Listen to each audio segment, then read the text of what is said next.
Thank you for joining us. And this is our third episode on the secular answers. And we're going to discuss another martyr, Giordano Bruno. He's a martyr of free thought. Absolute power absolutely corrupts, and power corrupts. Giordano Bruno was born in 1548, and he was an Italian philosopher, cosmologist, and former Dominican friar, whose radical ideas about the universe, God, and human freedom brought him into direct conflict with the Catholic Church. A brilliant and restless thinker, Bruno advocated for a boundless universe, the plurality of worlds concepts that anticipated modern astrophysics and challenged the Aristotelian geocentric model upheld by church doctrine. Bruno's intellectual journey began within the Dominican order, but his questioning nature soon led him to challenge orthodox teachings. He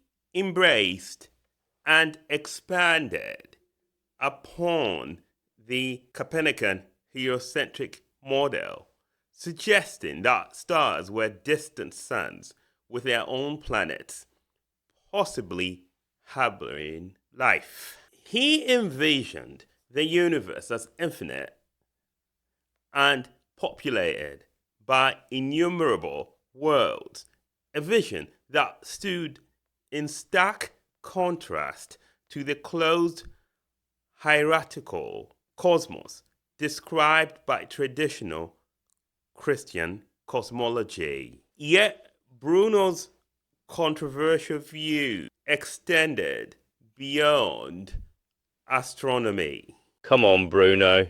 He proposed a form of pantheism, seeing God as immanent in the universe rather than a separate anthropomorphic being. He also criticized the rigid scholasticism of the church and advocated for spiritual and intellectual freedom.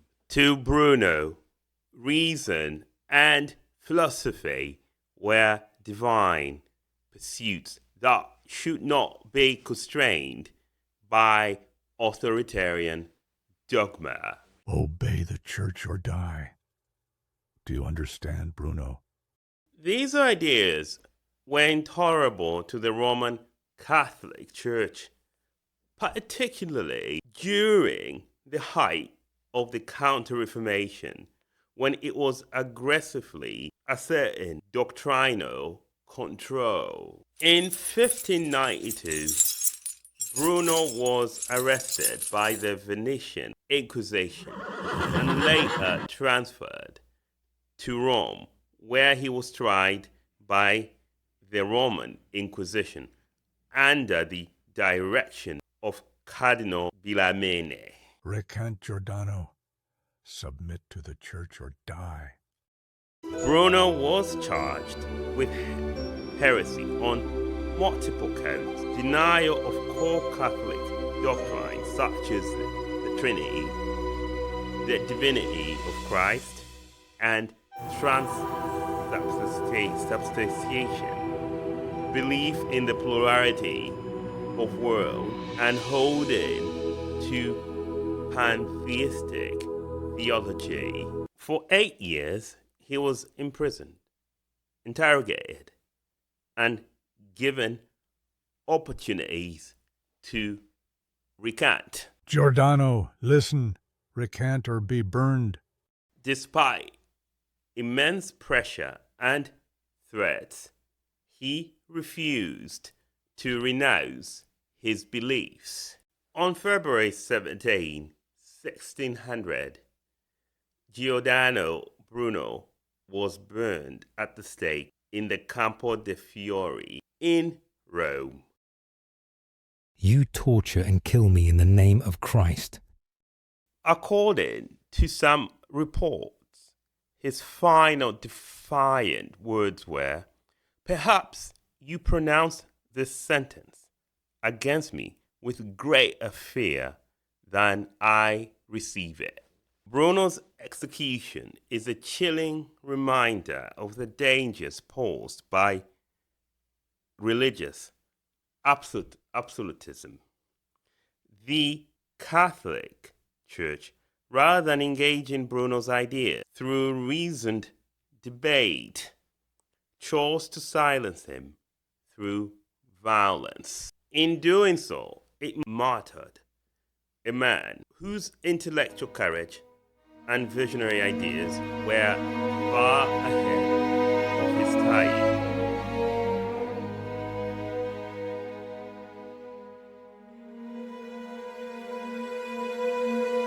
Bruno's death was not merely a punishment for heresy. It was an attempt to suppress the expansion of human thought beyond the bounds of sanctioned belief. While the Church later softened its stance on other figures like Galileo, it has never fully absolved itself of the injustice done to Bruno. His legacy remains a powerful symbol of the ongoing struggle between dogma and free inquiry. In Bruno, we find a martyr not only to science and philosophy, but to the essential human right to think without fear. I'll go further and comment on those who prosecuted Bruno. We tend to think of thugs as either wearing certain clothes, even suits sometimes. But anyone can be a thug because of the lure of power. Remember what we said at the beginning of this recording: power corrupts. And in this case, the Catholic authority were corrupted by power. They wanted to have power over Bruno's ideas and thoughts. They wanted to squash his ideas and thoughts. So they prosecuted him and did so in a thuggish way. They executed an innocent man for expressing his ideas, right or wrong.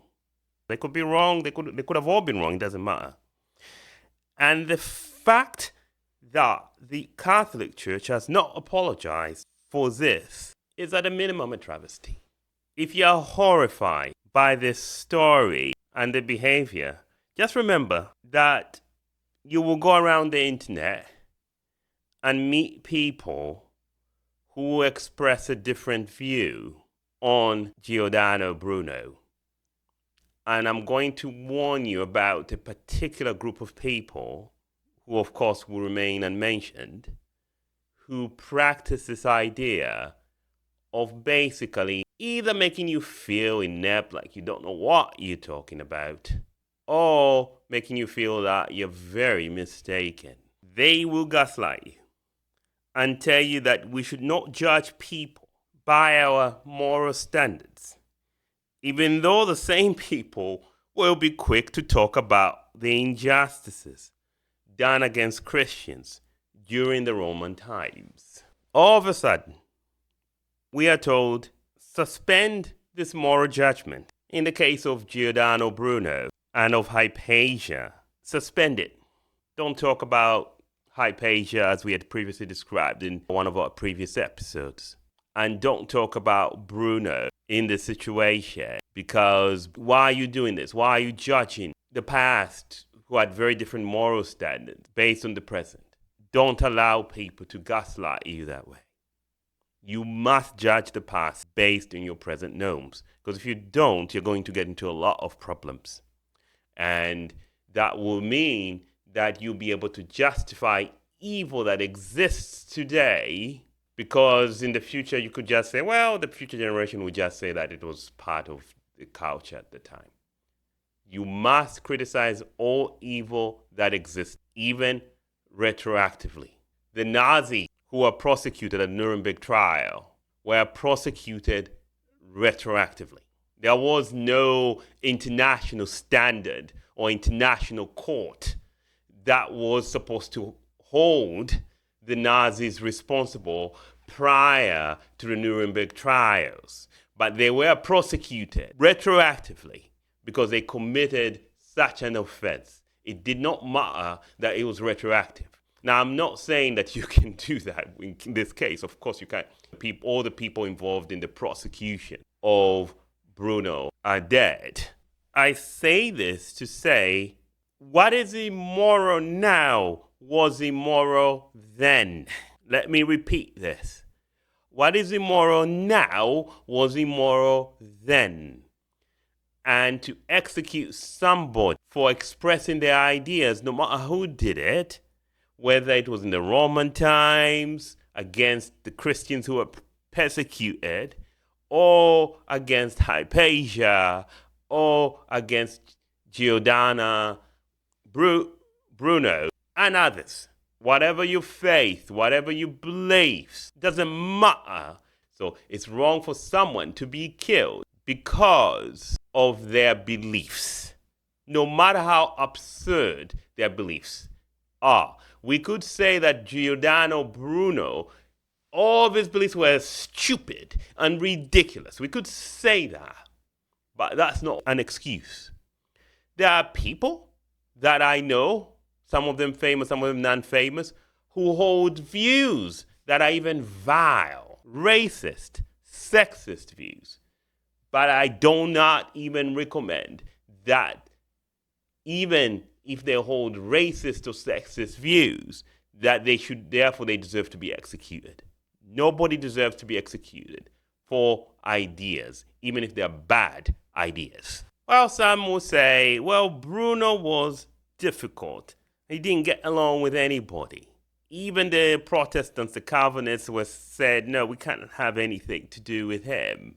That's a flimsy excuse. Just because someone is difficult or has a wrong ideas, as I stated previously, does not mean they should be executed. And shame on those who have failed to apologize for this injustice. Shame on them. If you are justifying this and saying, oh yeah, because he had bad ideas, he deserved to be executed, shame on you. Shame on you. That's all I can say. Thank you all for listening to this. Bye.